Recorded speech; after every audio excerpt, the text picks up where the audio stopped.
Question 13, we need to list the fractions from least to greatest. Okay, so you might know which is bigger or smaller, but just to make sure, and just in case you don't know, what we're going to do is give each fraction the same denominator. Okay, so I'm going to write these out a little bigger. 7/10 I have, 3/5 and 1/2. Okay, so if we find a common denominator for all of the fractions, then we can really compare them properly. Okay, so what's a common denominator for 2, 5, and 10? What's a common multiple of 2, 5, and 10? What number does 2, 5, and 10 all go into?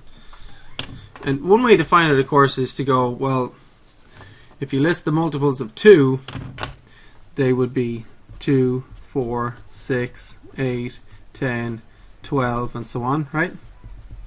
If you list the multiples of 5, there would be 5, 10, 15, 20, and so on, right?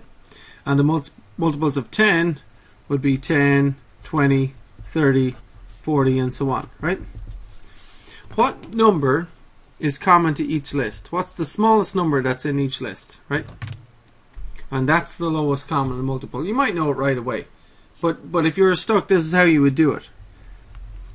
So do you see that the number 10 goes into 10, 5 goes into 10, and 2 also goes into 10, right? So if I turn all of these fractions into tenths, then I can compare them properly, right? So the first one's already in tenths, it's just 7/10. How would you turn 3/5 into tenths?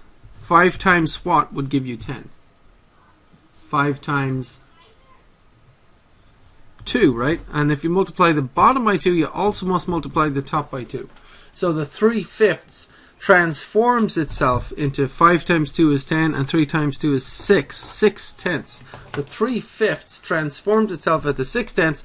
It's the same thing though. 6 times is like 3/5. It's the same thing. It just looks different. It has a different denominator. Now, what would you do to 2 to turn it into 10? How would you convert 1/2 into tenths? 2 times what gives 10? 2 times 5. And you must multiply the top by 5 as well, right? So 2 times 5 is 10, and 1 times 5 is 5.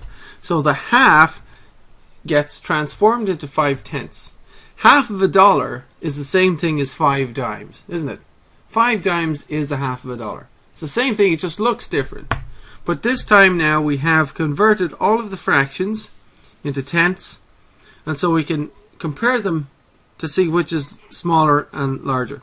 So list the fractions from least to greatest means list them from the smaller one to the larger one. What's the smallest fraction here? 5/10, right?